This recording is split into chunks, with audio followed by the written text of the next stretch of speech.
Mababang sahod at kahirapan ang itinuturo ng Federation of Free Workers, kaya nahihikayat ang ilang Pilipino na pumasok sa iligal na trabaho abroad. Ayon sa naturang labor group, nababahala sila sa mga ulat ng pagre-recruit ng mga Pilipino, hindi lamang para sa mga gawaing kaugnay ng digmaan sa Ukraine o ng ISIS sa Middle East, kundi pati sa trafficking, scam hub work at iba pang mapanganib at mapagsamantalang trabaho sa ibang bansa. Kamakailan, naglabas ng paalala ang Commission of Filipino Overseas, katuwang ang Interagency Council Against Trafficking o IACAT. Modus anila ng mga illegal recruiter na manghikayat ng mga Pilipinong naghahanap ng trabaho.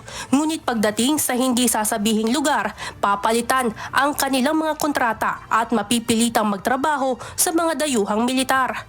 Nagbabala rin ang IACAT sa pagdaan sa mga irregular migration corridor o backdoor exits na ginagamit ng traffickers sa Pilipinas para iligaw at pagsamantalahan ang kanilang mga biktima.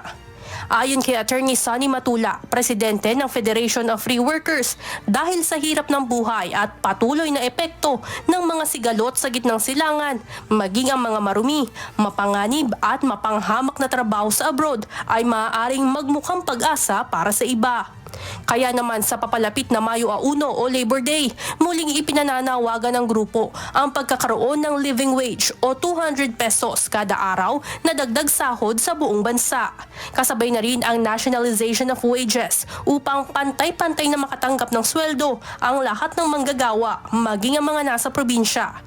Hamon ng grupo, kung seryoso ang gobyerno na sugpuin ang illegal recruitment at human trafficking, dapat itaas ang sahod, lumikha ng mga disenteng trabaho at magbigay ng patas na oportunidad sa lahat ng mga komunidad sa buong Pilipinas. Evan Alvarez, humahataw sa Balita Ngayon.